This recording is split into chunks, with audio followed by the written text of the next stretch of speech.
Hello everyone, welcome to this channel.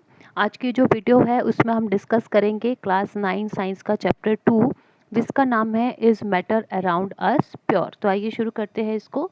Is matter around us pure, क्या हमारे आसपास जो मैटर है वो प्योर होता है? उसके लिए हम पहले प्योर की डेफिनेशन देख लेते हैं। Pure means that there is no mixing in substance. Pure का मतलब कि किसी सब्सटेंस में किसी भी तरह की मिक्सिंग नहीं की गई है, मतलब उसके जो पार्टिकल्स हैं वो एक ही तरह के हैं या उनकी जो केमिकल प्रॉपर्टीज़ हैं वो एक ही तरह की हैं। दूसरा है a pure substance is made up of same kind of elements, मतलब कोई भी सब्सटेंस जो एक ही तरह के एलिमेंट से बना होता है उसको हम प्योर कहते हैं। जैसे गोल्ड हो गया, गोल्ड जो है वो सिर्फ गोल्ड के एलिमेंट से ही बना होता है तो उसको हम प्योर कहते हैं। सिल्वर हो गया, सिल्वर भी सिर्फ सिल्वर के ही एलिमेंट से बना होता है तो उसको क्या कहते हैं? प्योर कहते हैं। अब आगे है जैसे प्योर मिल्क की हम बात करें, जब हम मिल्क लेते हैं उसके ऊपर प्योर मिल्क लिखा होता है तो क्या वो प्योर होता है?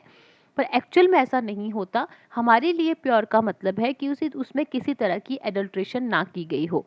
पर एक साइंटिस्ट के पॉइंट ऑफ व्यू से देखा जाए तो उसमें जो मिल्क जो है दैट इज़ नॉट प्योर, क्योंकि ये मिक्सचर है किसका किसका, वाटर, फैट और प्रोटीन का। आगे हम एयर की बात करें, हम जब भी ज़्यादातर ऐसे किसी हिली एरिया में जाते हैं हम बोलते हैं यहाँ पे प्योर एयर है, क्योंकि हमारा कहने का मतलब होता है कि इसमें पॉल्यूशन नहीं है। पर प्योर एयर वो नहीं है, क्योंकि air is already a mixture of many gases that is nitrogen, oxygen, hydrogen and carbon dioxide. ठीक है, तो उसमें जो नाइट्रोजन, ऑक्सीजन, हाइड्रोजन और कार्बन डाइऑक्साइड होंगे उनकी जो पार्टिकल्स होंगे सबके अलग अलग केमिकल प्रॉपर्टीज़ होंगी। ठीक है, तो इसी तरह से वो प्योर नहीं है।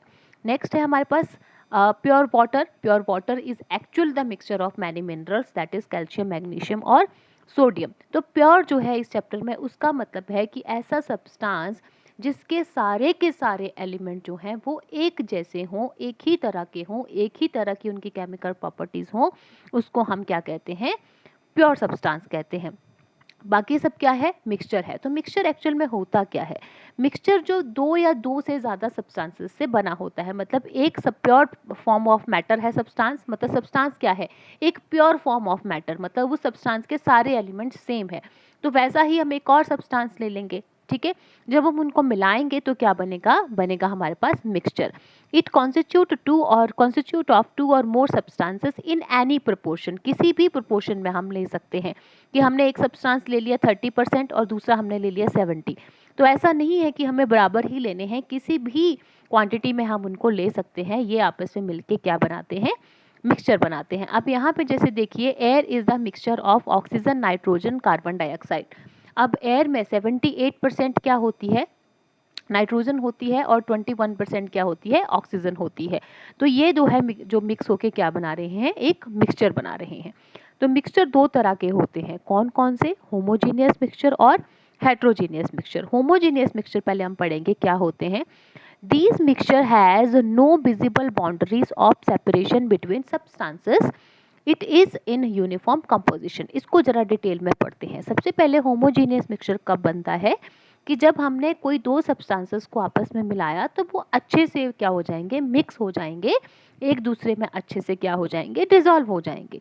एग्जाम्पल के थ्रू अच्छे से इसको समझते हैं। मान लीजिए मैंने पानी लिया एक गिलास में और उसमें मैंने कुछ शुगर ऐड की, तो शुगर क्या होगी? उसमें अच्छे से डिजॉल्व हो जाएगी, बिल्कुल उसमें वो हमें विजिबल नहीं होगी, वो इसमें अच्छे से डिजॉल्व हो जाएगी, इवनली डिस्ट्रीब्यूट हो जाएगी।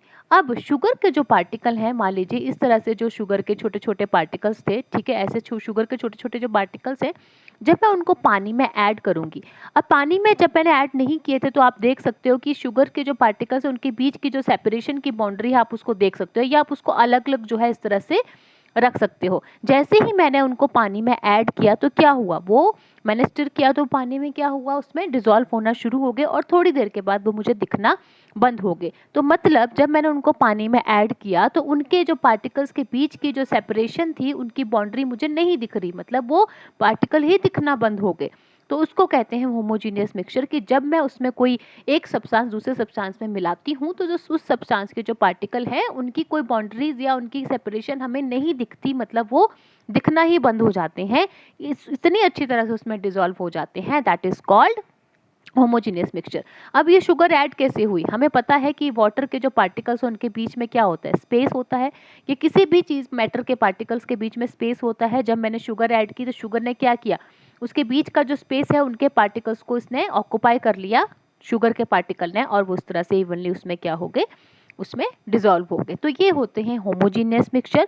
होमोजेनियस मिक्सचर जो है, जैसे इसके एग्जांपल है शुगर इन सॉल्ट, मैंने जब शुगर इन वाटर सॉरी, जब मैंने शुगर को पानी में मिलाया तो डिजोल्व हो गया। उसी तरह से सॉल्ट इन वाटर, नमक को भी पानी में इसी तरह से डिजोल्व किया जा सकता है। या फिर लेमनेड मतलब नींबू पानी, नींबू को भी जब हम पानी में ऐड करते हैं, नींबू के रस को, तो वो भी क्या होता है, अच्छे से डिजोल्व हो जाता है। अब ऐसे सोल्यूशन जो है आप देख के नहीं बता सकते कि इसमें शुगर ऐड है या सॉल्ट ऐड है या लेमन ऐड है, हम उनको टेस्ट करेंगे तभी हम उनको बता सकते हैं। इतनी अच्छी तरह से वो इसमें क्या हो जाते हैं, मिक्स हो जाते हैं। दूसरे हमारे पास आते हैं हेट्रोजीनियस मिक्सचर। कि हेट्रोजीनियस मिक्सचर क्या होते हैं? ऐसे मिक्सचर जिनकी विजिबल बाउंड्रीज जो है, सेपरेशन की जो बाउंड्रीज होती हैं वो सब्सटेंसेस में नज़र आती हैं। ये नॉन यूनिफॉर्म कंपोजिशन होती है, मतलब दो सब्सटेंसेस को जब हम ऐड करेंगे वो अच्छे से ऐड नहीं होंगे, यूनिफॉर्मली ऐड नहीं होंगे, इवनली डिस्ट्रीब्यूट नहीं होंगे, ठीक है। और जो सब्सटेंस जो हमने ऐड किया है उसके जो पार्टिकल्स हैं, ठीक है, उनकी जो सेपरेशन की बाउंड्रीज है वो हमें नज़र आएंगी। वो मतलब हमें ऐसे सिंगल सिंगल अलग अलग जो है वो नज़र आएंगे। इनको हेट्रोजीनियस मिक्सचर कहते हैं। जैसे हमने पानी में अगर मैं सैंड ऐड करूँगी, मैंने पानी में सैंड मिलाया और उसको मैंने अच्छे से स्टर किया, तो जो सैंड है उसके पार्टिकल्स मुझे उसमें पानी में नज़र आएंगे ऐसे घूमते हुए। और अगर मैं इसको अनडिस्टर्ब छोड़ दूंगी थोड़ी देर के लिए, तो क्या होगा, जो सैंड के पार्टिकल हैं वो नीचे क्या कर जाएंगे, सेटल डाउन कर जाएंगे। इसको कहते हैं हेट्रोजीनियस मिक्सचर। अब इसके एग्जांपल्स क्या क्या हैं? हेट्रोजीनियस मिक्सचर के एग्जांपल है जैसे चॉक पाउडर इन वाटर, मतलब चॉक पाउडर जब मैं पानी में मिलाऊंगी तो वो इसी तरह से क्या होगा, अच्छे से मिक्स नहीं होगी, यूनिफॉर्मली मिक्स नहीं होगी, ठीक है। और इसमें एक और चीज़ है, जो हेट्रोजीनियस सॉल्यूशंस होते हैं, मिक्सचर्स जो होते हैं, उनको हम फिल्ट्रेशन के थ्रू अलग कर सकते हैं, पर होमोजीनियस जो मिक्सचर थे उनको हम फिल्ट्रेशन के थ्रू अलग नहीं कर सकते। आगे वीडियो में जाके हम इसमें पढ़ेंगे कि कैसे हम उनको कैसे कैसे हम मिक्सचर्स को अलग कर सकते हैं, पर अभी वो बात की बात है। अभी इंपॉर्टेंट है कि हमने होमोजीनियस और हेट्रोजीनियस मिक्सचर हमने पढ़ लिया। अब इन दो मिक्सचर के बेस के ऊपर हम पढ़ेंगे कि कितनी तरह के सॉल्यूशंस जो हैं वो होते हैं। तो आगे चैप्टर में है सॉल्यूशन। तीन तरह के होते हैं, एक सॉल्यूशन हो गया, एक सस्पेंशन हो गया और एक कोलाइडल सॉल्यूशन हो गया। इन तीनों को ही हम डिटेल में पढ़ेंगे और तीनों को कंपेयर करेंगे। अगर आप इनको कंपैरिजन करके आप इनको लर्न करोगे तो आपको बहुत अच्छे तरीके से जो है वो माइंड में इनकी एक मैपिंग हो जाएगी। तो मैं आपको इसी तरह से पढ़ाऊंगी कि आपको जो है इन तीनों की एक मैपिंग जो है वो आपके माइंड में हो जाए। सबसे पहले आता है सॉल्यूशन, जिसको हम ट्रू सॉल्यूशन भी कहते हैं। क्या होता है ये? Solution is a homogeneous mixture of two और मोर सब्सटेंसेस। मतलब सॉल्यूशन क्या है? दो या दो से ज़्यादा सब्सटेंसेस का होमोजेनियस मिक्सचर है। अब मिक्सचर तो ये है, क्योंकि मिक्सचर तभी बनता है जब दो सब्सटेंसेस या उससे ज़्यादा सब्सटेंसेस आपस में मिलते हैं, पर ये होमोजीनियस होता है। होमोजीनियस अभी हमने पीछे पढ़ा कि जब दो सब्सटेंसेस अच्छे से एक दूसरे में डिसॉल्व हो जाएं वो होमोजीनियस होता है।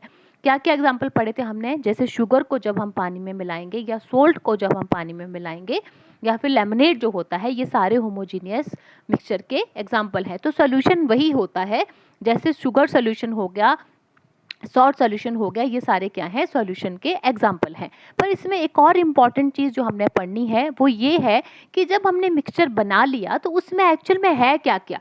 हमने ऐड तो कर लिया, दो सब्सटेंसेस को हमने ऐड कर दिया एक बीकर के अंदर, पर उसके अंदर है क्या क्या, उनको कहते क्या हैं, वो हम पढ़ेंगे। तो जब हमने दो सब्सटेंसेस को ऐड किया, उसमें से एक सॉल्यूट होता है और दूसरा उसमें से सॉल्वेंट होता है। कौन सा सॉल्यूट होता है और कौन सा सॉल्वेंट होता है उसको हम पढ़ेंगे। एक एग्जाम्पल हम देखते हैं। हम बार बार बोल रहे हैं कि हमने शुगर को जब पानी में ऐड किया तो वो डिसॉल्व होगी। तो जब हम शुगर को पानी में ऐड करते हैं तो जो शुगर है वो कम क्वांटिटी में होता है और जो पानी है वो ज़्यादा क्वांटिटी में। बिल्कुल ठीक। हम ऐसा तो नहीं करते ना कि हम 1 लीटर शुगर लें और उसमें हम 100 ग्राम जो है वो पानी ऐड करेंगे, तब तो वो डिसॉल्व नहीं हो पाएगा। पर अगर हम 100 ग्राम जो है वो पानी लेते हैं और उसमें 10 या 20 ग्राम हम शुगर ऐड करते हैं तो वो अच्छे से डिसॉल्व हो जाएगा। तो शुगर जो है वो कम क्वांटिटी में है, उसको हम कहते हैं सॉल्यूट, और जो ज़्यादा क्वांटिटी में है उसको हम कहते हैं सॉल्वेंट। तो शुगर और वाटर के सॉल्यूशन में जो शुगर है दैट इज सॉल्यूट और जो वाटर है दैट इज सॉल्वेंट। मतलब जो कम क्वांटिटी में होता है उसको हम सॉल्यूट कहते हैं, जो डिसॉल्व किया जाता है उसको कहते हैं सॉल्यूट, और जिसमें डिसॉल्व किया जाता है उसको कहते हैं हम क्या कहते हैं, सॉल्वेंट। जैसे शुगर और वाटर के सॉल्यूशन में शुगर इज द सॉल्यूट और water is the solvent. Sugar यहाँ पे सॉलिड है और वाटर यहाँ पे क्या है, लिक्विड है। पर ऐसा नहीं है कि हमेशा सॉलिड और लिक्विड को ही ऐड किया जाएगा। सॉलिड, लिक्विड और गैस तीनों में से कोई भी सॉल्यूट हो सकता है और कोई भी सॉल्वेंट हो सकता है। इसको हम अगली स्लाइड में जब मैं एग्जांपल्स आपको कराऊंगी क्या क्या एग्जांपल्स होते हैं सॉल्यूशन के, तो आपको अच्छे से क्या हो जाएगा, क्लियर हो जाएगा। अब यहाँ पे सिर्फ शुगर और वाटर की बात नहीं है, सॉल्ट और वाटर भी ले सकती हूँ मैं, ठीक है। सॉल्ट सॉल्यूट होगा, वाटर क्या होगा, सॉल्वेंट। लेमनेड में लेमन जूस क्या होगा, सॉल्यूट होगा, और वाटर क्या होगा, सॉल्वेंट होगा। अब हम देखेंगे थोड़े से एग्जाम्पल्स किसके, सॉल्यूशन के, जिससे आपको पता चलेगा कि क्या क्या जो है वो सॉल्यूट होता है और कैसे कैसे जो है वो सॉल्वेंट होते हैं। सबसे पहले आता है solution of sugar in water. ये हमने पढ़ लिया शुगर सॉल्यूशन, इसमें शुगर है सॉलिड जो है वो सॉल्यूट है, और वाटर जो है वो लिक्विड है, वो क्या है, सॉल्वेंट है, ठीक है। दूसरा है solution of iodine in alcohol. Iodine यहाँ पे सॉलिड है, अल्कोहल यहाँ पे लिक्विड है। अब आयोडीन को जब हम अल्कोहल में ऐड करते हैं तो वो बनता है टिंक्चर ऑफ आयोडीन। बहुत बहुत बहुत इंपॉर्टेंट है, इसका आपने याद रखना है, ऐसा क्वेश्चन पूछा जाता है कि टिंक्चर ऑफ आयोडीन क्या होता है। तो mixture of iodine in alcohol is called tincture of iodine. अब यहाँ पे आयोडीन कम क्वांटिटी में है तो दैट इज कॉल्ड सॉल्यूट, और जो अल्कोहल है वो ज़्यादा क्वांटिटी में है तो उसको क्या कहेंगे, सॉल्वेंट कहेंगे। नेक्स्ट आता है एरेटेड ड्रिंक्स। एरेटेड ड्रिंक्स जैसे हम कोल्ड ड्रिंक्स पीते हैं या सोडा वाटर हो गया। अब क्या है उसमें, मतलब पानी में जब गैस मिलाई जाती है, अब सॉल्वेंट यहाँ पे वाटर है मतलब लिक्विड है, पर सॉल्यूट क्या है, एक गैस है। तो जैसे मैंने आपको बताया था कि कुछ भी हो सकता है, सॉलिड, लिक्विड और गैस में से कोई भी सॉल्यूट हो सकता है, कोई भी सॉल्वेंट। मतलब हम सॉलिड को भी लिक्विड में मिला सकते हैं, गैस को भी लिक्विड में मिला सकते हैं, या फिर गैस और गैस को भी आपस में मिला सकते हैं, जैसे मिक्सचर ऑफ गैसेस, वो आप नेक्स्ट एग्जांपल में देख लीजिए। Air is mixture of many gases. Nitrogen ज़्यादा क्वांटिटी में होता है तो ये सॉल्वेंट है, ऑक्सीजन कम क्वांटिटी में होता है तो ये सॉल्यूट है, ठीक है। तो ये गैस और गैस का कॉम्बिनेशन हो गया, या सॉलिड और सॉलिड का कॉम्बिनेशन भी हो सकता है। जो एलॉयज होते हैं that is the mixture of metal और नॉन मेटल, या फिर मेटल और मेटल, ठीक है। उसमें जो है जैसे जो एलॉयज होते हैं वो सॉलिड और सॉलिड का मिक्सचर है। तो इस तरह से कुछ भी हो सकता है, सॉलिड, लिक्विड, गैस में से कोई भी सॉल्यूट हो सकता है, कोई भी सॉल्वेंट हो सकता है। तो ये कुछ एग्जांपल थे सॉल्यूशन के, ठीक है। नेक्स्ट अब हम आगे करेंगे प्रॉपर्टीज़ क्या है सॉल्यूशन की। हमने सॉल्यूशन पढ़ लिया कि होमोजेनियस मिक्सचर होते हैं और कौन कौन सी उसके जैसे टाइप्स होती हैं, सॉल्यूट और सॉल्वेंट जो है वो कंपोनेंट होते हैं उसके। पर प्रॉपर्टीज़ क्या है, क्या क्या ये प्रॉपर्टीज़ शो करते हैं सॉल्यूशन, वो हम पढ़ेंगे। तो सबसे पहले तो हमें पता है कौन सी है, कि ये होमोजीनियस मिक्सचर होते हैं, याद रखना है आपने। दूसरा है size of solute particles are smaller. अब कोई भी सॉल्यूशन हो, कोई भी मिक्सचर हो, उसमें से एक सॉल्यूट होगा, एक सॉल्वेंट होगा। तो ये कह रहे हैं कि जो सॉल्यूट पार्टिकल्स होते हैं उनका साइज बहुत छोटा होता है। कितना छोटा होता है, लेस देन और इक्वल टू 1 नैनोमीटर। 1 नैनोमीटर के इज इक्वल टू होता है, 1 nanometre is equal to 10⁻⁹ metre, मतलब बहुत छोटा है। अब इतना छोटा है कि हम इसको नेकेड आई से नहीं देख सकते। Solute particles can not be seen bye naked eye, उसके लिए हमें माइक्रोस्कोप की जरूरत जो है वो पड़ेगी। नेक्स्ट है particles do not scatter a beam of light, ठीक है। जब मैंने सोल्यूशन बनाया है, मतलब पानी में मैंने शुगर ऐड कर दी है, अच्छे से डिजोल्व हो गई है, ये मेरे पास सोल्यूशन है।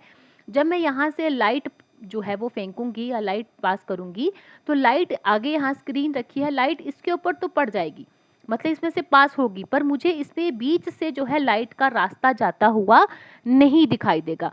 मैं किसी और कलर से बनाती हूँ कि जो लाइट का जो पाथ है वो इसमें से विजिबल नहीं होगा। क्यों नहीं होगा, क्योंकि जो सॉल्यूट पार्टिकल्स हैं उनका साइज क्या है, बहुत छोटा है। बहुत छोटा होने की वजह से जो है वो लाइट को स्कैटर नहीं करते, जिसकी वजह से उसकी जो बीम ऑफ लाइट है वो उसका पाथ विजिबल नहीं होता। नेक्स्ट देख लीजिए आप, path of beam of light not visible in solution, ठीक है। कि पार्टिकल्स का साइज छोटा होने की वजह से ना ही तो वो लाइट को स्कैटर करते हैं, ना ही तो जो पाथ है उनका वो विजिबल होता है। इसका मतलब कि ये टिंडल इफेक्ट शो नहीं करते। टिंडल इफेक्ट का मतलब है कि किसी भी मिक्सचर में से, किसी भी सॉल्यूशन में से जब लाइट पास हो जाती है पर उसका जो पाथ है वो हमें विजिबल होता है और वो लाइट जो है वो इस तरह से स्कैटर कर जाती है, उसको टिंडल इफेक्ट कहते हैं। आगे हम डिटेल में पढ़ेंगे। तो सॉल्यूशन जो है वो टिंडल इफेक्ट शो नहीं करता just because of the small size of the solute particles. तो आपने इसको माइंड में रखना है। Particles can not be separated by filtration, particles को फिल्ट्रेशन के थ्रू सेपरेट नहीं किया जा सकता। और स्टेबल सॉल्यूशन है, स्टेबल इसलिए है क्योंकि अगर हम इसको अनडिस्टर्ब छोड़ देंगे तो जो शुगर पार्टिकल है वो ऐसा नहीं है कि नीचे सेटल डाउन हो जाएंगे, वो वैसे ही रहेंगे जैसे डिजॉल्व है, तो एक जैसा ही वो रहता है, यूनिफॉर्म कंपोजिशन में ही रहता है, इसीलिए इसको स्टेबल सॉल्यूशन कहते हैं। आई होप ये आपको प्रॉपर्टीज उसकी समझ आ गई होंगी। जब हम इसको आगे कंपेयर करेंगे सस्पेंशन और कोलाइडल के साथ तब और अच्छे से आपको जो है ये समझ में आएगा। नेक्स्ट है कॉन्सेंट्रेशन ऑफ सॉल्यूशन। कॉन्सेंट्रेशन का मतलब क्या है? अब ये थोड़ा सा सॉल्यूशन का ही कंसेप्ट है इसलिए हमने यहाँ पे ऐड कर लिया। कॉन्सेंट्रेशन का मतलब है कि एक सॉल्यूशन में कितना सॉल्यूट है, that is called the concentration. अगर ठीक है, तो अगर सॉल्यूट कम है तो मतलब उसमें जो है कॉन्सेंट्रेशन बहुत कम है उस सॉल्यूशन की, मतलब डाइल्यूट सॉल्यूशन बन गया। अगर हम सॉल्यूट ज़्यादा डाल देंगे तो मतलब कॉन्सेंट्रेटेड सॉल्यूशन है, कॉन्सेंट्रेशन ज़्यादा है ना। और तीसरा है सैचुरेटेड। तो हम बारी बारी से इनको पढ़ेंगे। पहला आता है dilute solution. Solution that contains less amount of solute is called dilute solution. मतलब ऐसा सॉल्यूशन जिसमें सॉल्यूट क्या हो, कम क्वांटिटी में हो, उसको डाइल्यूट सॉल्यूशन कहते हैं। कि मैंने जब जो है पानी में शुगर ऐड की, कम शुगर ऐड की, तो क्या बनेगा, थोड़ा पतला सॉल्यूशन बनेगा, तो that is called dilute solution. दूसरा है concentrated solution. Solution that contains high amount of solute is called concentrated solution. मतलब ज़्यादा जब मैं क्वांटिटी में सॉल्यूट ऐड करूंगी तो इसका मतलब वो क्या बनेगा, कॉन्सेंट्रेटेड सॉल्यूशन बनेगा। तीसरा आता है हमारे पास सैचुरेटेड सॉल्यूशन। अब सैचुरेटेड सॉल्यूशन क्या होता है, when more solute can be dissolved in solution at given temperature it is called saturated solution। मतलब एक given temperature के ऊपर, given temperature क्यों मेंशन किया गया है ये मैं अभी आपको बताऊंगी कि एक गिवन टेम्परेचर के ऊपर जब मैं इतना ज़्यादा सॉल्यूट ऐड कर दूं कि एक टाइम के बाद जो है उस सॉल्यूशन में सॉल्यूट ऐड होना बंद हो जाए, that is called saturated solution. जैसे मैंने शुगर जो है वो मैंने ऐड करना शुरू की पानी में एट रूम टेम्परेचर, मान लीजिए रूम टेम्परेचर है 27 डिग्री सेल्सियस। मैंने इसमें क्या किया, शुगर ऐड करना शुरू की पानी में। एक टाइम ऐसा आएगा कि शुगर जो है वो उसमें डिज़ोल्व होना बंद हो जाएगी, वो वैसे की वैसी ही पानी के जो सरफेस है उसके नीचे बैठना शुरू हो जाएगी, क्योंकि वो डिज़ोल्व होना बंद होगी। क्यों? क्योंकि भाई उस सॉल्यूशन का सैचुरेशन पॉइंट आ चुका है, इससे ज़्यादा वो और डिज़ोल्व नहीं कर सकता। That is called the saturated solution. और उसकी जो सॉल्युबिलिटी होती है उसमें कितना सॉल्यूट मैंने ऐड किया, मतलब मैं जब सॉल्यूट डाल रही थी, मान लीजिए 100 ग्राम शुगर जो है ऐड करने के बाद डिज़ोल्व नहीं हो रहे हैं, तो जो वो 100 ग्राम होगा that is called the solubility of the solution. मतलब इतना सॉल्यूट जो है वो इसमें ऐड हो गया, दैट इज़ कॉल्ड सॉल्युबिलिटी। ठीक है। अब मैंने गिवन टेम्परेचर की बात की थी। क्या होता है कि जब हम टेम्परेचर राइज करते हैं, टेम्परेचर राइज करने से क्या होता है, किसी भी सॉल्यूशन की सॉल्युबिलिटी इंक्रीज कर जाती है, मतलब उसका सैचुरेशन पॉइंट इंक्रीज कर जाता है, मतलब उसमें और सॉल्यूट जो है वो ऐड हो जाता है। कैसे होता है? अगर आपको पिछला चैप्टर याद हो कि अगर हम टेम्परेचर इंक्रीज करेंगे तो पार्टिकल्स की क्या करेगी, काइनेटिक एनर्जी इंक्रीज कर जाएगी, जिसकी वजह से पार्टिकल्स मूव होना स्टार्ट हो जाएंगे। अगर अपनी जगह से मूव करेंगे तो क्या होगा, और जगह जो है वो बनती जाएगी बाकी पार्टिकल्स के आने के लिए। ठीक है, इसीलिए जो है उसकी जो सैचुरेशन पॉइंट है वो बढ़ जाता है।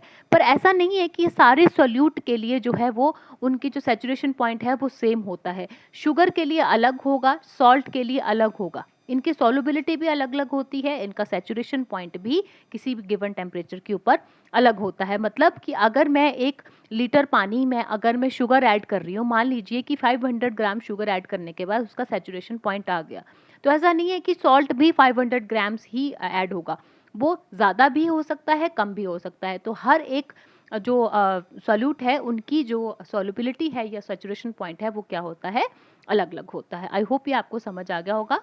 तो आगे आता है how to find concentration of solution. ये कुछ फॉर्मूलाज हैं, ये फॉर्मूलाज जो हैं वो कॉन्सेंट्रेशन निकालने के लिए यूज़ होते हैं, क्योंकि इसके ऊपर बेस जो है वो न्यूमेरिकल आते हैं।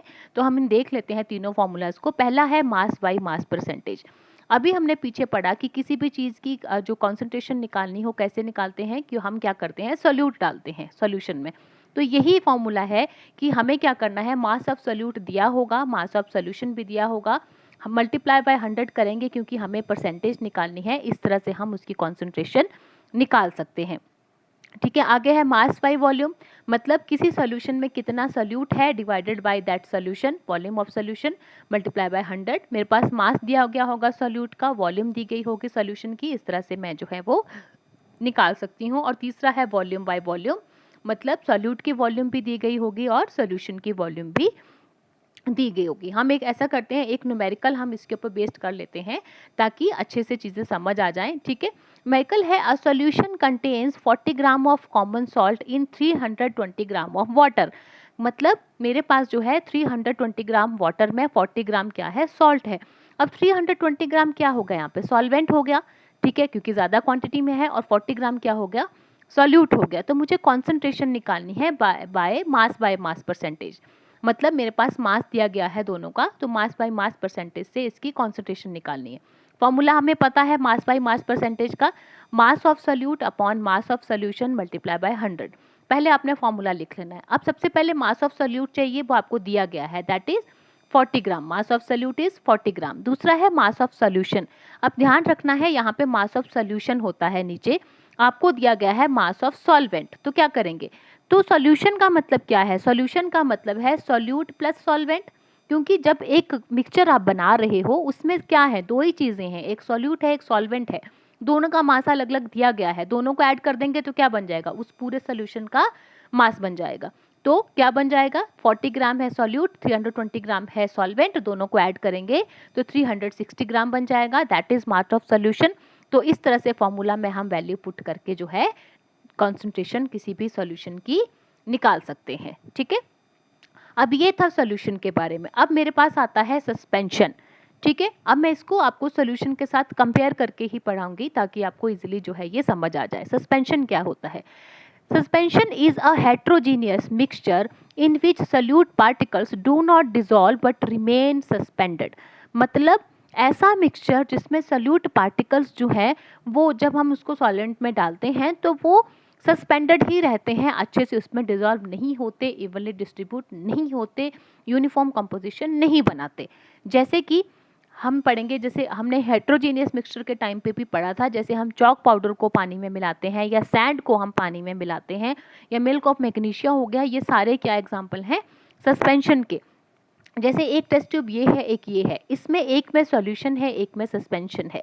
सॉल्यूशन मतलब मैंने शुगर और वाटर का मिक्सचर बनाया तो शुगर बिल्कुल अच्छे से डिसॉल्व होगी, इसमें कुछ भी दिखाई नहीं दे रहा है क्योंकि ये क्या है, ट्रू सॉल्यूशन है। पर सस्पेंशन में मैंने क्या किया, जब सैंड को मैंने पानी में ऐड किया तो इस तरह से सैंड पार्टिकल्स जो है वो पानी के अंदर मुझे सस्पेंडेड या तैरते हुए नजर आएंगे, दैट इज कॉल्ड सस्पेंशन। ठीक है, अब सस्पेंशन की प्रॉपर्टीज क्या क्या होती हैं, तो यहाँ पे हम शुगर सॉल्यूशन की प्रॉपर्टीज के साथ इसको कंपेयर करके पढ़ेंगे। सबसे पहले तो प्रॉपर्टी ऑफ सस्पेंशन इज कि ये हेट्रोजीनियस मिक्सचर होता है। ठीक है, दूसरा है size of solute particles are big. अब सॉल्यूशन का जो पार्टिकल्स का साइज था, उस जो सॉल्यूशन था उसमें जो सोल्यूट के पार्टिकल का साइज था वो छोटा था, कितना था, 1 नैनोमीटर। पर इसके जो पार्टिकल का साइज होता है that is greater than 100 nanometre.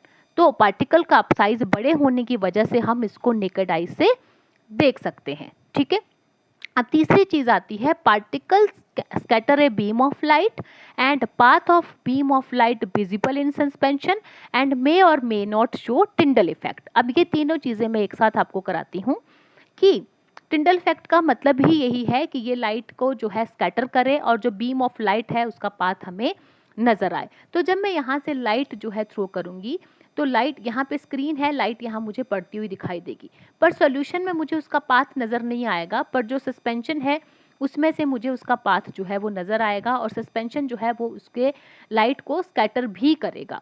ऐसा क्यों है, क्योंकि जो सस्पेंशन है उसमें जो पार्टिकल हैं सॉल्यूट के उनका साइज बड़ा है, that is greater than 100 nanometre, जो क्या करते हैं लाइट को स्कैटर करते हैं और इसी वजह से जो लाइट का पाथ है वो हमें विजिबल नज़र आता है और इसी तरह से ये टिंडल इफेक्ट को शो करते हैं। पर यहाँ पे एक इम्पॉर्टेंट लाइन लिखी गई है, दे मे और may not show Tyndall effect, कि ये टिंडल इफेक्ट को शो कर भी सकते हैं, नहीं भी कर सकते। अब किस केस में ये शो करेंगे और किस केस में शो नहीं करेंगे ये जानना इम्पॉर्टेंट है। अब जब सस्पेंशन जो है उसमें जब हमने मतलब एक एक सैंड और पानी का जब हमने एक मिक्सचर बनाया, तो जो सैंड के पार्टिकल हैं जब वो सस्पेंडेड होंगे, मतलब पानी में से तैरते हुए नजर आएंगे, तो उस वक्त वो लाइट को स्कैटर करेंगे, क्योंकि पार्टिकल का साइज बड़ा होने की वजह से ही लाइट स्कैटर होगी और उसमें से जो है बीम ऑफ लाइट उसका पाथ विजिबल होगा। पर अगर हम जो सस्पेंशन सोल्यूशन है उसको अगर हम थोड़ी देर के लिए अनडिस्टर्ब छोड़ दें तो क्या होगा, इसमें जो सैंड पार्टिकल है वो नीचे जो है जमा होना शुरू हो जाएंगे, सेटल डाउन हो जाएंगे, ऊपर पानी रह जाएगा, नीचे सैंड रह जाएगा। उस वक्त जब हम उसमें से लाइट पास करेंगे तो ना ही तो लाइट स्कैटर होगी, ना ही तो हमें उसका पाथ विजिबल नजर आएगा। तो ये कंडीशन है कि जो पार्टिकल है उनका सस्पेंडेड रहना बहुत ज़रूरी है, तभी टिंडल इफेक्ट जो है वो शो होगा। तो इसको आपने याद रखना है। ठीक है, आगे है particles can be separated by filtration, इनको फिल्ट्रेशन के थ्रू जो है वो अलग किया जा सकता है। सॉल्यूशन के केस में ऐसा नहीं था, पर सस्पेंशन के केस में ऐसा है कि इनको फिल्ट्रेशन के थ्रू अलग किया जा सकता है, क्योंकि ये हेट्रोजीनियस मिक्सचर है और ये अनस्टेबल सॉल्यूशन है, क्योंकि अगर हम इसको अनडिस्टर्ब छोड़ देंगे तो सैंड नीचे सेटल डाउन हो जाएगा, ऊपर पानी बच जाएगा, तो ये क्या है, इट इज़ क्वाइट अनस्टेबल। आगे आता है कोलाइडल सॉल्यूशन। तीसरा है कोलाइडल सॉल्यूशन, वो क्या होते हैं उसको हम पढ़ेंगे। In colloidal solution solute particles suspended uniformly in solution. ठीक है, अब यहाँ पे भी पार्टिकल सस्पेंडेड होते हैं पर यूनिफॉर्मली सस्पेंडेड होते हैं। ठीक है, colloidal solution appears homogeneous but in actual it is heterogeneous mixture.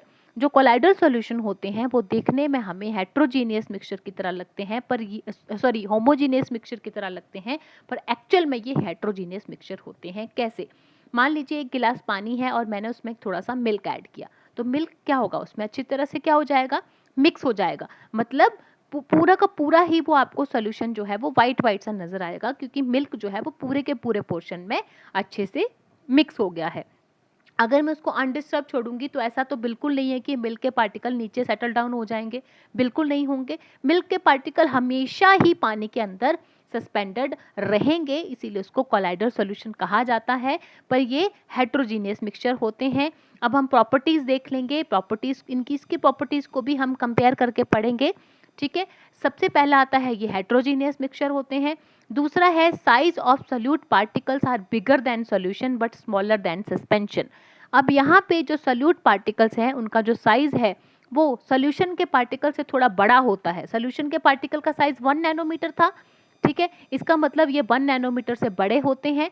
और सस्पेंशन के सोल्यूट पार्टिकल का क्या साइज था, 100 नैनोमीटर, इसका मतलब ये 100 नैनोमीटर से छोटे होते हैं, इनके बीच इनका साइज होता है। तो इनके बीच साइज होने की वजह से इतना बड़ा ज़रूर होता है साइज की जो लाइट है उसको ये स्कैटर भी कर सके, और जो बीम ऑफ लाइट है उसका जो पाथ है वो भी हमें विजिबल नज़र आता है। ठीक है, पर पार्टिकल के साइज को हम आंखों से नेकेड आई से नहीं देख सकते, इतना छोटा होता है, पर लाइट को स्कैटर करने के लिए इनका साइज काफ़ी बड़ा होता है। और ऑलवेज शो टिंडल इफेक्ट, ये हमेशा टिंडल इफेक्ट शो करते हैं। क्यों? क्योंकि कोलाइडल सॉल्यूशन में हमेशा सोल्यूट पार्टिकल सस्पेंडेड रहते हैं। और आप इतना माइंड में रख लीजिए कि लाइट को स्कैटर करने के लिए पार्टिकल्स का होना बहुत बहुत ज़रूरी है, तभी लाइट स्कैटर होगी और तभी उसका पाथ हमें विजिबल नज़र आएगा। और कोलाइडल सॉल्यूशन में वो हमेशा सस्पेंडेड रहते हैं, जिसकी वजह से ये हमेशा हमें टिंडल इफेक्ट शो करते हैं।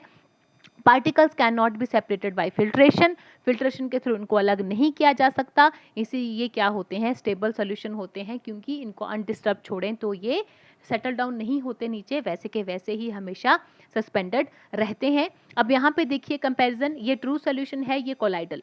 जब यहाँ से लाइट में यहाँ पे लाइट फेंक रही हूँ तो मुझे सॉल्यूशन में इसका पाथ विजिबल नहीं नज़र आ रहा, ठीक है, पर कोलाइडल में नज़र आ रहा है, क्योंकि ये टिंडल इफेक्ट शो करते हैं, क्योंकि कोलाइडल में हमेशा जो पार्टिकल्स हैं वो क्या रहते हैं, हमेशा उसमें ऐसे ऐसे सस्पेंडेड जो हैं वो रहते हैं। जैसे आप रेड पार्टिकल्स इसमें देख सकते हैं, वो हमेशा सस्पेंडेड रहते हैं, जिसकी वजह से लाइट स्कैटर होती है। तो एक्चुअल में ये टिंडल इफेक्ट हम थोड़ा सा अगर और डिटेल में देखें कि टिंडल इफेक्ट होता क्या है, टिंडल इफेक्ट जो है ऐसा फिनोमिना लाइट स्कैटर करने का जो कोलाइडल पार्टिकल की प्रेजेंस से होता है। कोलाइडल पार्टिकल ऐसा नहीं है कि सिर्फ वो एक जार में हमने मिक्सचर बना दिया उसमें ही होगा। कोलाइडल पार्टिकल हमारे आसपास भी हैं। आप मान लीजिए एक कमरे की खिड़की खोलते हैं और इस तरह से उसमें लाइट जो है वो स्कैटर होती है। क्यों स्कैटर होती है? क्योंकि हमारे एनवायरनमेंट में क्या है, वाटर पेपर हैं और क्या है, डस्ट पार्टिकल्स हैं जो लाइट को क्या करते हैं, स्कैटर कर देते हैं। ठीक है, क्योंकि ये पार्टिकल्स हैं उनके बीच से लाइट जो है वो पास होके क्या करती है, स्कैटर होती है। जैसे आपने देखा होगा जो भी जंगल या फॉरेस्ट जो होते हैं, स्पेशली जो रेन फॉरेस्ट होते हैं, क्योंकि वहाँ पे बारिश ज़्यादा होती है, बारिश ज़्यादा होने की वजह से वहाँ पे वाटर वेपर ज़्यादा होते हैं एनवायरनमेंट में, तो वो जो ट्री की जो कैनोपी होती है, मतलब जो छाया वो बनाते हैं ऊपर अपर पार्ट में, उनमें से लाइट स्कैटर होती है just because of the presence of the water vapour in the environment. तो 3 हमने पढ़े, एक सॉल्यूशन, एक सस्पेंशन और एक कोलाइडल। ये सस्पेंशन, ये कोलाइडल। ठीक है, तो जब हमने लाइट पास की, सॉल्यूशन ना ही तो स्कैटर करते हैं लाइट को, ना ही टिंडल इफेक्ट शो करते हैं, ना ही इनकी बीम ऑफ लाइट शो होती है। क्यों? क्योंकि इनमें पार्टिकल का साइज बहुत छोटा होता है। कोलाइडल हमेशा करते हैं टिंडल इफेक्ट शो, हमेशा लाइट को स्कैटर करते हैं, क्योंकि पार्टिकल का साइज इतना बड़ा ज़रूर होता है कि उसमें से लाइट स्कैटर हो सके, और वो हमेशा पानी में मिक्सचर में क्या कहते हैं, सस्पेंडेड रहते हैं। और जो सस्पेंशन होती है वो शो कर भी सकते हैं, नहीं भी कर सकते। क्यों? क्योंकि जब तक पार्टिकल सस्पेंडेड रहेंगे तो वो टिंडल इफेक्ट शो करेगा, जैसे ही पार्टिकल नीचे सेटल डाउन हो जाएंगे तो वो टिंडल इफेक्ट शो नहीं करेगा। तो अभी तक हमने पढ़ा मिक्सचर्स के बारे में और सॉल्यूशन, कोलाइडल और सस्पेंशन के बारे में। तो हमने मिक्सचर तो बना लिए, दो सब्सटेंसेस को मिला के हमने मिक्सचर तो बना लिए, पर इनको अलग कैसे किया जाए, तो ये है सेपरेशन। कैसे करेंगे इसको हम नेक्स्ट वीडियो में करेंगे, क्योंकि नहीं तो वीडियो लंबी हो जाएगी। तो हम 2 पार्ट्स में वीडियो बनाएंगे कि अगली में हम पढ़ेंगे, पहले में हमने मिक्सचर पढ़ लिया कैसे बनाए, दूसरे में हम मिक्सचर जो है उनको सेपरेट कैसे करेंगे, कौन कौन से ऐसे मेथड हैं जिससे हम सेपरेट किया जा सकता है। तो इसके बारे में डिटेल में हम पढ़ेंगे। आई होप ये वीडियो आपको अच्छी लगी हो। अगर आपको कोई डाउट हो तो आप मुझे प्लीज़ कमेंट बॉक्स में जो है वो लिख के भेजिए कि यहाँ पे डाउट है। अगर आपको लगता है मुझे कोई इम्प्रूवमेंट करने चाहिए तो भी प्लीज़ मुझे कमेंट बॉक्स में बताइए। Thank you so much. Channel को सब्सक्राइब कीजिए, लाइक कीजिए और शेयर कीजिए। और आपको जो है इसका पार्ट 2 जो है वो इसी वीडियो के जो नीचे सब्सक्रिप्शन जहाँ पे डिस्क्राइब किया जाता है वहाँ पे लिंक इसका मिल जाएगा। ज़रूर डिस्क्रिप्शन बॉक्स में आपको लिंक मिलेगा, तो वहाँ से आप इसका पार्ट 2 देख सकते हैं। Thank you so much. Have a nice day.